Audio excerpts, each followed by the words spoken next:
ನಮಸ್ಕಾರ ವೀಕ್ಷಕರೇ. ನೀವೆಲ್ಲರೂ ವಾಟ್ಸಪ್‌ನಲ್ಲಿ ಒಂದಲ್ಲ ಒಂದು ಗ್ರೂಪ್‌ನಲ್ಲಿ ಇರ್ತೀರಾ. ಕೆಲವರು ನಿಮ್ಮಲ್ಲಿ ಅಡ್ಮಿನ್ ಸಹ ಆಗಿರ್ತೀರಾ. ಈ ಒಂದು ವಿಡಿಯೋ ನಿಮಗೆ ತುಂಬಾ ಇಂಪಾರ್ಟೆಂಟ್. ನೀವು ಅಡ್ಮಿನ್ ಆಗಿರಿ ಅಥವಾ ಜಸ್ಟ್ ಗ್ರೂಪ್ ಮೆಂಬರ್ ಆಗಿರಿ. ಈ ವಿಡಿಯೋ ತುಂಬಾ ಇಂಪಾರ್ಟೆಂಟ್. ಯಾಕೆ ಅಂತ ಹೇಳಿದ್ರೆ, ಕೆಲವೊಮ್ಮೆ ಗ್ರೂಪ್‌ನಲ್ಲಿ ಯಾರೋ ಒಬ್ರು ಏನೋ ಒಂದು ತಪ್ಪು ಪೋಸ್ಟ್‌ಗಳನ್ನ ಹಾಕ್ಬಿಡ್ತಾರೆ. ಒಂದು ಅಶ್ಲೀಲವಾಗಿರುವಂಥದ್ದು ಅಥವಾ ಯಾವುದೋ ಒಬ್ಬ ವ್ಯಕ್ತಿ ಮೇಲೆ ತೇಜೋವಧೆ ಮಾಡುವಂಥ ಮೆಸೇಜು ಅಥವಾ ಕೋಮು ಗಲಭೆಯನ್ನ ಎಂಕರೇಜ್ ಮಾಡುವಂಥ ಯಾವುದೋ ಒಂದು ಮೆಸೇಜು. ಈ ರೀತಿ ಒಂದು ಮೆಸೇಜೋ ಅಥವಾ ಪೋಸ್ಟ್ರೋ, ವಿಡಿಯೋನೋ ಸೆಂಡ್ ಮಾಡ್ಬಿಡ್ತಾರೆ. ನಿಮಗೆ ಗೊತ್ತಿಲ್ದಲೇನೆ ನಿಮ್ಮ ಕಡೆಯಿಂದನೂ ತಪ್ಪಾಗ್ಬಿಡುತ್ತೆ. ಒಂದು ಲೈಕ್ ಮಾಡೋದು ಅಥವಾ ಏನೋ ಒಂದು ಕಾಮೆಂಟ್ ಹಾಕೋದು ಅದ್ರ ಮೇಲೆ ಈ ರೀತಿ. ಈ ರೀತಿ ಏನಾದರೂ ನಿಮ್ಮ ಕಡೆಯಿಂದ ತಪ್ಪಾದ್ರೆ ಪೊಲೀಸರು ನಿಮ್ಮ ಮನೆ ಬಾಗಿಲು ಬಡಿಬೋದು. ನೀವು ಸ್ವತಃ ಆ ಮೆಸೇಜನ್ನ ಹಾಕಿಲ್ದೇ ಇದ್ರೂ ಸಹ ಅದಕ್ಕೆ ಸಪೋರ್ಟ್ ಮಾಡಿದ್ರಿಂದ ಅಥವಾ ಆಸ್ ಎನ್ ಅಡ್ಮಿನ್ ಆಗ್ಬಿಟ್ಟು ನೀವು ನಿಮ್ಮ ಜವಾಬ್ದಾರಿಯನ್ನು ನಿಭಾಯಿಸ್ತಾ ಇರೋದ್ರಿಂದ ನಿಮ್ಮ ಮೇಲೂ ಸಹ ಪೊಲೀಸರು ಕ್ರಮ ಕೈಗೊಳ್ಬೋದು. ಮತ್ತೆ ನೀವು ಪೊಲೀಸ್ ಸ್ಟೇಷನ್‌ಗೆ ಮತ್ತೆ ಕೋರ್ಟ್‌ಗೆ ಓಡಾಡೋ ಅಂತ ದುಸ್ಥಿತಿ ಸೃಷ್ಟಿ ಆಗ್ಬೋದು. ಸೊ, ಆ ಎಲ್ಲ ವಿಚಾರಗಳನ್ನ ನಾನಿಲ್ಲಿ ಈ ವಿಡಿಯೋದಲ್ಲಿ ಎಕ್ಸ್‌ಪ್ಲೇನ್ ಮಾಡ್ತೀನಿ. ನೀವು ಇಂಥ ಒಂದು ಸಂದರ್ಭ ಬಂದಿದ್ರೆ ಅದರಿಂದ ಯಾವ ರೀತಿ ಸೇಫ್ ಆಗ್ಬೋದು, ನೀವೊಂದು ಅಡ್ಮಿನ್ ಆಗಿ ಅಥವಾ ಗ್ರೂಪ್ ಮೆಂಬರ್ ಆಗಿ ತಗೋಬೇಕಾಗಿರೋಂಥ ಮುಂಜಾಗ್ರತಾ ಕ್ರಮಗಳೇನು? ಈ ಎಲ್ಲ ವಿಚಾರಗಳ ಬಗ್ಗೆ ನಾನು ಈ ವಿಡಿಯೋದಲ್ಲಿ ಮಾತಾಡ್ತೀನಿ. ವಿಡಿಯೋನ ಕೊನೆ ತನಕ ನೋಡಿ. ನಿಮ್ಗೊಂದು ಸಾಲಿಡ್ ಲೀಗಲ್ ಇನ್ಫಾರ್ಮೇಷನ್ ಸಿಗುತ್ತೆ. ನೋಡಿ, ಸೋಷಿಯಲ್ ಮೀಡಿಯಾ ಇವತ್ತು ನಮ್ಮ ಜೀವನದಲ್ಲಿ ಒಂದು ಭಾಗ ಆಗೋಗ್ಬಿಟ್ಟಿದೆ. ಎಲ್ಲರೂ ಯೂಸ್ ಮಾಡ್ತಾ ಇದ್ದಾರೆ ಇವಾಗ. ಚಿಕ್ಕ ಮಕ್ಕಳಿಂದ ಹಿಡಿದು ಸೀನಿಯರ್ ಸಿಟಿಸನ್‌ಗಳು 70, 75 ವರ್ಷ, 80 ವರ್ಷ ಆಗಿದ್ದೋ ವ್ಯಕ್ತಿಗಳು ಸಹ ಸೋಷಿಯಲ್ ಮೀಡಿಯಾನ ಉಪಯೋಗಿಸ್ತಿರೋದನ್ನ ನಾವು ನೋಡ್ತೀವಿ. ಆದರೆ ಕಾನೂನು ಅಂತ ಬಂದಾಗ ನಾವು ಸ್ವಲ್ಪ ಜಾಗರೂಕರಾಗಿರ್ಬೇಕು. ಇಲ್ಲದೇ ಇದ್ರೆ ಸಂಕಷ್ಟಕ್ಕೆ ಸಿಲುಕುವಂಥ ಸಾಧ್ಯತೆಗಳು ಇರ್ತವೆ. ಅದಕ್ಕೋಸ್ಕರ ಇದು ತುಂಬಾ ಇಂಪಾರ್ಟೆಂಟ್. ನೋಡಿ, ವಾಟ್ಸಪ್ ಗ್ರೂಪ್ ಅಂದ್ರೆ ನಿಮ್ಮದೇ ಆಗಿರೋಂಥ ಒಂದು ಸಣ್ಣ ಸಮಾಜ ಇದ್ದ ಹಾಗೆ. ನಿಮ್ಮ ಗ್ರೂಪ್‌ನಲ್ಲಿ ಯಾರೋ ಒಬ್ರು ಅಶ್ಲೀಲವಾಗಿರುವಂಥ ಒಂದು ಫೋಟೋನೋ ಅಥವಾ ಕೋಮು ಗಲಭೆನ ಎಬ್ಬಿಸುವಂಥ ಒಂದು ಮೆಸೇಜೋ ಅಥವಾ ಸುಳ್ಳು ಸುದ್ದಿನೋ ಏನೋ ಒಂದು ಫಾರ್ವರ್ಡ್ ಮಾಡಿದ್ರು ಅಂದ್ರೆ, ಅಡ್ಮಿನ್ ಆಗಿರೋ ನಿಮ್ಮ ಮೇಲೆ ಪೊಲೀಸರು ಕ್ರಮ ಕೈಗೊಳ್ಳುವಂಥ ಹಕ್ಕು ಪೊಲೀಸರಿಗಿರುತ್ತೆ. ಯಾಕೆ ಅಂತ ಹೇಳಿದ್ರೆ, ಆ ಗ್ರೂಪ್‌ನ ಕಂಟ್ರೋಲು ನಿಮ್ಮ ಕೈನಲ್ಲಿರುತ್ತೆ. ಸಿಂಪಲ್ ಆಗಿ ಹೇಳೋದಾದ್ರೆ, ತಪ್ಪು ನಡೀತದೆ ಅಂತ ಗೊತ್ತಿದ್ರೂ ಸಹ ನೀವು ಸುಮ್ಮನಿದ್ರೆ ಅದಕ್ಕೆ ನೀವು ಕೂಡ ಪರೋಕ್ಷವಾಗಿ ಸಹಕಾರ ಕೊಟ್ಟ ಹಾಗೆ. ನೋಡಿ, ಬಾಂಬೆ ಹೈಕೋರ್ಟ್‌ನಲ್ಲಿ ಒಂದು ಫೇಮಸ್ ಕೇಸ್ ಇದೆ. ಏನಾಗಿತ್ತು ಅಂತ ಹೇಳಿದ್ರೆ, ಒಬ್ಬ ಅಡ್ಮಿನ್ನು ಗ್ರೂಪ್‌ನಲ್ಲಿ ಬಂದಂಥ ಒಂದು ಕೆಟ್ಟ ಮೆಸೇಜ್ ಬಗ್ಗೆ ಸುಮ್ಮನೆ ಇದ್ದಿದ್ದಕ್ಕೆ, ಅದ್ರ ಮೇಲೆ ಏನೂ ಒಂದು ಆಕ್ಷನ್ ತಗೊಂಡಿಲ್ಲ ಅವನು.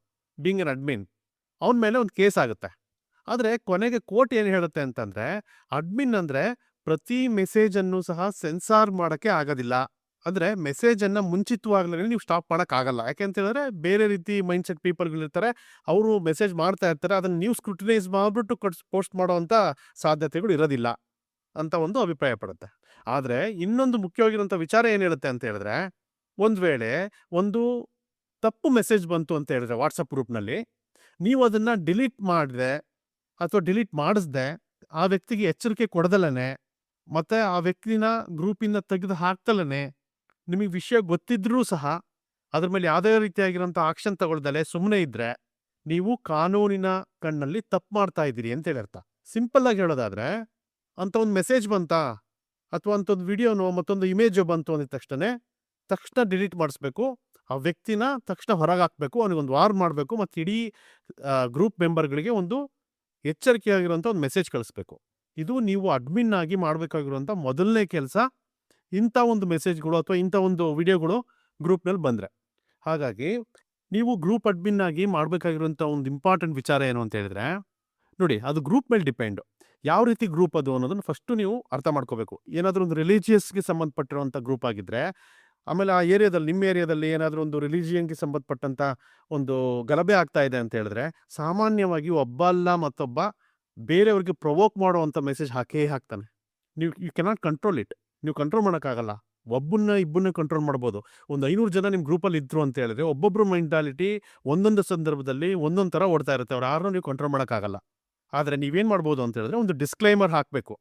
ಒಂದು ಪರ್ಮನೆಂಟ್ ಡಿಸ್ಕ್ಲೈಮರ್ ಹಾಕ್ಬಿಡಿ. ಯಾವುದೇ ಕಾರಣಕ್ಕೂ ಯಾವುದೇ ಮೆಂಬರು ಕಾನೂನಿಗೆ ವಿರುದ್ಧವಾಗಿರುವಂಥ ಯಾವುದೇ ಮೆಸೇಜ್ಗಳನ್ನಾಗಲಿ, ಇಮೇಜ್ಗಳನ್ನಾಗಲಿ, ವಿಡಿಯೋಗಳನ್ನಾಗಲಿ ಹಾಕಬಾರ್ದು ಈ ಗ್ರೂಪ್‌ನಲ್ಲಿ ಅಂತೇಳಿ. ಎರಡನೇದು, ಸಾಧ್ಯ ಆದರೆ ಗ್ರೂಪ್ ಮೆಂಬರ್ಗಳು ಮೆಸೇಜ್ ಮಾಡುವಂಥ ಅವಕಾಶನ ತಪ್ಪಿಸ್ಬಿಡಿ. ಅದರಲ್ಲೂ ಒಂದು ಕೋಮು ಗಲಭೆನೋ ಮತ್ತೊಂದೇನೋ ಒಂದು ಸೆನ್ಸಿಟಿವ್ ವಿಚಾರಗಳು ನಡೀತಾ ಇದ್ದಾವೆ ನಿಮ್ಮ ಒಂದು ಸೊಸೈಟಿನಲ್ಲಿ ಅಂದಾಗ ಸಂಪೂರ್ಣವಾಗಿ ಸ್ಟಾಪ್ ಮಾಡಿಬಿಡಿ. ಯಾರು ಮೆಸೇಜ್ ಮಾಡೋದು ಬೇಕಾಗಿಲ್ಲ. ನೋಡಿ, ಇನ್ ಕೇಸು ಯಾರಾದರೂ ಈ ರೀತಿಯಾಗಿರುವಂಥ ಒಂದು ಮೆಸೇಜ್ ಹಾಕಿದರೆ ಬೇರೆಯವ್ರನ್ನ ಪ್ರೊವೋಕ್ ಮಾಡುವಂಥದ್ದು ಅಥವಾ ಹೆಣ್ಮಕ್ಳಿಗೆ ತೇಜೋವಧೆ ಮಾಡುವಂಥದ್ದು, ಯಾರೋ ಒಬ್ಬ ವ್ಯಕ್ತಿ ಮೇಲೆ ಒಂದು ಸುಳ್ಳು ಇನ್ಫಾರ್ಮೇಷನ್ನ ಪಾಸ್ ಮಾಡುವಂಥದ್ದು. ಈ ಥರ ಏನಾದರೂ ಮಾಡಿದರೆ ತಕ್ಷಣನೇ ಆ ಮೆಸೇಜನ್ನು ಡಿಲೀಟ್ ಮಾಡಿಸಿ.